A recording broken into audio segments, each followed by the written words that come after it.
It's difficult to find any silver lining for a team that set an NBA record by losing 28 consecutive games last season and has won a league-worst 31 games over the past 2 years. However, if there's any glimmer of hope in this dark, dark time for the Detroit Pistons, it's Cade Cunningham. Cunningham has been plagued by injuries throughout his first 3 years, causing him to miss nearly half of his games. As a result, it's no surprise that the NBA has largely forgotten about the former number 1 overall pick. Coming out of Oklahoma State, Cade was a big and strong lead guard with the ability to orchestrate an offense. What truly set him apart was his feel for the game, passing vision, and high basketball IQ. And he's really showcased this in the time he's been on the floor in his NBA career. Just this past year, he averaged almost 8 assists per game and ranked 10th in Thinking Basketball's passer rating, which is a metric that gives an estimate of a player's pure passing ability on a 1 to 10 scale. And if you filter out lower minute players, he trails only Harden, LeBron, Luka, Jokic, and Tyrese Halliburton. To put it simply, Cade is clearly one of the 10 best passers in the NBA today, and he hasn't even played 150 career games yet.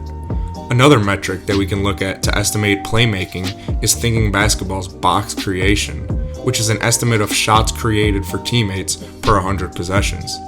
Cade ranked 13th in the league in this metric, and the only players to match his production in both passing and creation were LeBron, Jokic, Halliburton, and Luka.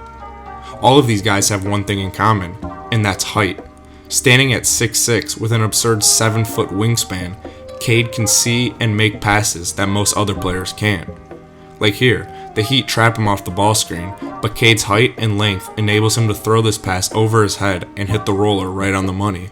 One thing I noticed right away is that Cade is one of the best pick and roll passers in the league today. Whether it's hitting the roll man with a pocket pass or a lob over the top, Cade is clearly most comfortable operating out of the pick and roll rather than isolation. The problem is that his teammates limit this skill set of his, and he's not able to showcase what he's fully capable of. Here's what I mean by that. Cade has the ball and is coming off the high ball screen from Jalen Duren, but for some reason, Isaiah Stewart is posting up in the paint, and the rest of the Heat are just loading up in the paint off of the Pistons' non-shooters. It's not a surprise that Monty Williams was fired after just 1 year after some of these lineups he was throwing out there. The Pistons obviously aren't talented to begin with, but like here, you have Killian Hayes who shot 29% on catch and shoot threes over the past 3 years, Asar Thompson 19%, and then the double big lineup of Isaiah Stewart and Jalen Duren like they're playing in the early 2000s. So this limits what Cade can do when he's clearly capable of doing more. I actually think he's a lot like Luka in these pick and roll situations, a bigger guard who can use his body and read defenses. The stats would say otherwise though, as Cade produced just 0.9 points per possession in pick and rolls this past season, compared to Luka's 1.07. But context is key here. Luka has a lot of shooting and spacing around him, which fully unleashes his passing and scoring arsenal. Now don't get me wrong, Luka is much more polished, especially as a scorer, than Cade is, but we always have to remember team context when viewing an individual's stats. To counteract this lack of spacing, the Pistons would have their 2 bigs set staggered screens, which force their defenders to come up to the level of the ball. This would allow Cade to then read the defense and hits the roll man for the lob here. This time, they run it with Bojan Bogdanovic as one of the screeners, and him being a shooting threat off the pop really opens up the paint for the roll man, and Cade threads the needle here with a beautiful bounce pass. I also saw them run a really nice set where the big sets a cross screen for a shooter and then goes into the ball screen with Cade. Cade hits Duren on the roll for the dunk on this one, and this action works because of the off-ball fluff on the weak side. The defenders are occupied, so they are late to help in the lane. This enables Cade to run a simple pick and roll with the shooter lifting from the other corner. And you'll see, the very next possession, they get into the same set, and this time, the shooter's man helps on the roll, and Cade makes a textbook read, hitting Burks for the triple. Cade also excels as a transition passer, always looking for open teammates when leading the break. Here, he's in semi-transition and snaps a pass with his right hand where only his teammate can get it, as Isaiah Stewart seals Butler for the dunk. This time, he has Caruso hounding him, but Cade's length enables him to snap this pass with his left hand this time, right on the money to Stewart. All that to say, I think Cade is clearly a top 10 pure passer and a top 15 playmaker in the league today, even with the limitations of his team. Now let's get into his scoring. Cade averaged about 25 points per 75 possessions, which is pretty good, but his true shooting percentage was just 54%, which is 4% worse than league average. But again, context is key here. With the Pistons' lack of spacing like we talked about before, it's almost impossible for Cade to effectively score at the rim, which is the most efficient shot in basketball. So he is forced into taking a lot of quote-unquote inefficient mid-range jump shots, but these shots are the best shot for his team. Let me show you what I mean by this. Cade comes off the ball screen and has a step on his defender, but there is a defender in the gap and the weak side help is loaded up in the paint, so he's forced to pull up for the mid-range jumper. Now don't get me wrong, Cade does lack burst and explosiveness, but I think a big part of his inefficiency problems come from the players he's playing with.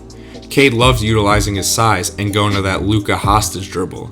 On this one, Jalen Duren sets a textbook Gortat screen, which should, in theory, clear up the lane and be an easy layup for Cade. And Cade does a great job of putting his defender in jail, but it doesn't even matter because the help defenders are just waiting for him, resulting in a turnover. So he instead uses this hostage dribble to get into his mid-range jump shot. Cade shot almost half of his shots from the mid-range this season. He converted these shots at 45%, which is in the 65th percentile of the league, so not bad, but not great either, which is why his overall efficiency is what it is. Cade plays with great patience and seems to never get sped up on his attacks in the pick and roll. Like here, he attacks one way and Duren switches the angle of the screen so Cade comes back the other way and nails the jumper. And while he lacks that burst and explosiveness that many other of the top offensive players have, he's great at changing pace, as he does here, and gets by Kuminga for the layup. Like I said before, Cade's rim attack is a work in progress, especially with the Pistons' lack of spacing. He did showcase some nice finishes where he uses his height and length to finish over the help defense like he did here. As for his outside shot, that's still a work in progress as well. He shot just under 31% in his first 2 seasons from behind the arc, but improved that to about 36% on over 5 attempts per game this past season. This is very encouraging because Cade's main flaw coming out of college was if he could be a consistent shooter from the outside. He also shot 87% from the line, which is a great sign from a pure shooting standpoint. Most of Cade's threes come off the dribble, where he uses his craftiness to create separation as he nails the step back here. Defensively, Cade is not the best. He lacks foot speed and is never really in a good defensive stance. He struggles at the point of attack and navigating ball screens effectively. He is 6'6" and long, which gives him a little versatility to be switchable on that end, but he's not quite big enough to guard bigger forwards or centers, and he's not really quick enough to guard smaller and quicker guards. Overall, I think he's probably a slight negative on that end of the floor. In summary, when Cade Cunningham is healthy and on the floor, he is one of the game's best passers and playmakers. When looking at his individual numbers and scoring efficiency, we have to take into account context like the players and amount of spacing that he is playing with. We should look more at his overall skill set and tendencies as a player to truly evaluate his game. I view him as an all-star caliber player or a top 40 to 50 player in the league today. If you enjoyed this video, please like and subscribe, as I am under 100 subscribers away from becoming monetized. Also, comment below on what player you would like to see me break down next. And as always, thanks for watching and have a great day.